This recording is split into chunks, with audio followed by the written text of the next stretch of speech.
Hello, hello. Bl'Artagnan here with Lofty Souls, the Sid Reigns event Lufenia Plus.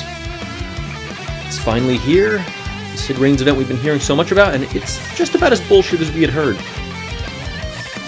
This dragon is really just kind of obnoxious with a lot of his mechanics, and if you don't have Reigns, it's going to be a huge uphill battle. You'll see here I brought a team of Reigns, Agrias, and Y'shtola with her BT+. It's a pretty conventional team, pretty powerful in this fight, and it's going to make it look a lot less bullshit than it actually is. We're opening with that, the 9 LD call to deal with this recast. Warrior of Light call also works perfectly well here. I figured this gives us a couple turns of Rebellious Fang, so that's nice. But you need to let him get that recast off in order to let him make his turns lose their frames. And we want to do that here because we just don't really want this guy getting turns if we can avoid it. I mean, if we need to, we can disable him with Agrias or whatever, but the thing about the 9 LD call is we don't actually have a way to really tank the second recast too well. His base call isn't going to really cut it the same way a Warrior of Light base call does.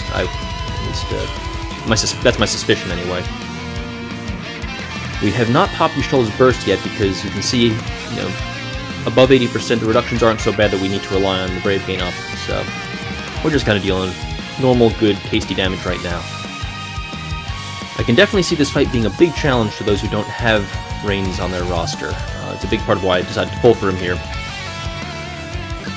I was looking around at the results to see what non-Reigns runs are out there, and it seems that in order to get through this event without Reigns, you need one of Porum, Aphmau, Lael BT, or Y'shtola BT+. That last one I think might have only been in conjunction with some of those other pieces, though. And since I skipped 3 out of those 4, I think this is the only run I'm going to be trying to do with this event. Given how late this video is, you can probably tell my time has not been super available for doing runs in this game. It's okay, though.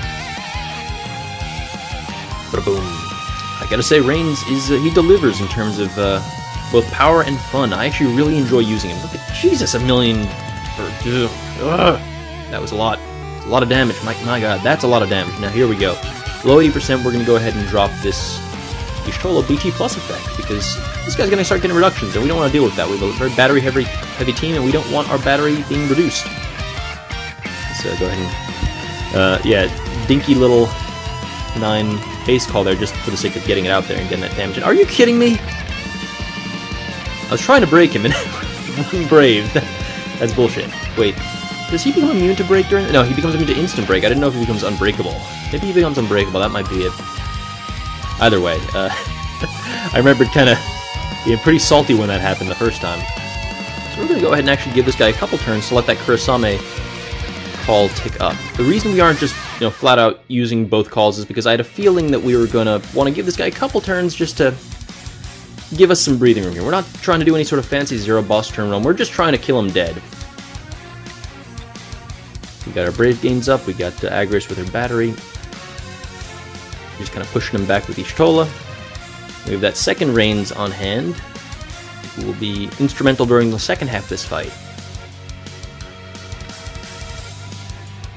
Mechanically, I mean, at this point, you probably, if you're watching this, you probably already have either cleared this fight or been trying to clear it and researching other videos that have already been out for longer, but the orb is pretty bullshit. You have to deal, what, 250,000 damage in the launch, not including the launcher, which is tough but doable, technically, with Pandemonium. If you have 2 full battery people contributing to the launch, I can do it, but man, it sucks.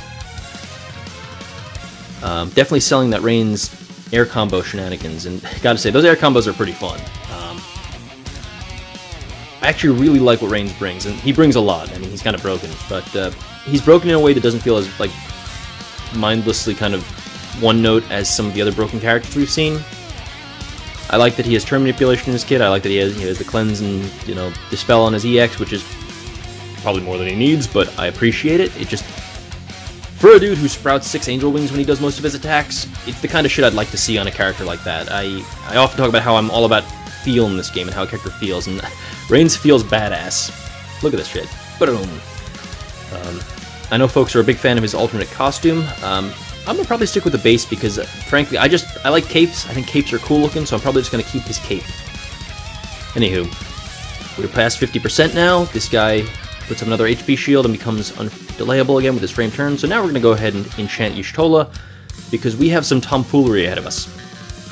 So what do we got here? What are we gonna... Yeah, we're just going to Science Arrow here, because it's time for some degeneracy.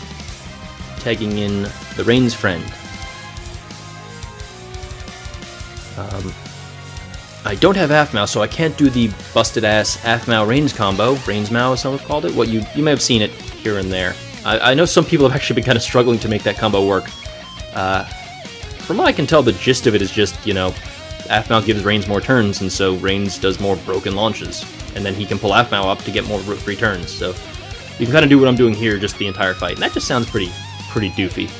Probably pretty fun, too. I just, you know, didn't have it in the budget for Aphmau, so... Couldn't risk free pulling an X-Death BT while chasing Aphmau, right? Jesus, what an idiot. Yeah, so you can see here we're dealing massive damage. We have a ton of HP damage up on this guy. Between, we got, I think, you know, Y'shtola brings a little bit. We got the Fated Moly, we got the Gabramp, we got the Kurasame, and we got Sid Rains himself, who provides bonus HP damage both as a small aura and as a bigger aura for launch damage, which is kind of nuts. So... yeah, at this point, we're basically just trying to,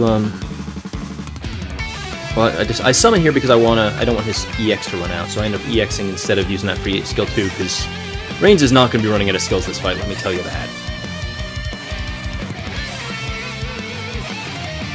We're mostly, at this point, with Y'shtola, Y'shtola BT Plus is interesting for me because she has, I've said this during her regular BT as well, she has so many high turn rate or instant turn moves that you have to be very careful if you're trying to maximize that BT effect.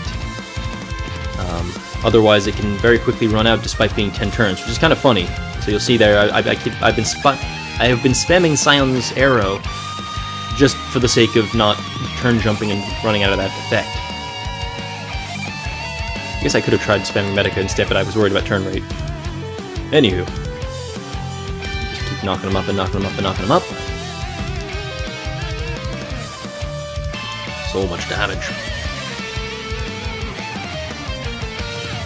So we're going to go ahead and pull Rains forward one last time so we can switch back to Agrias.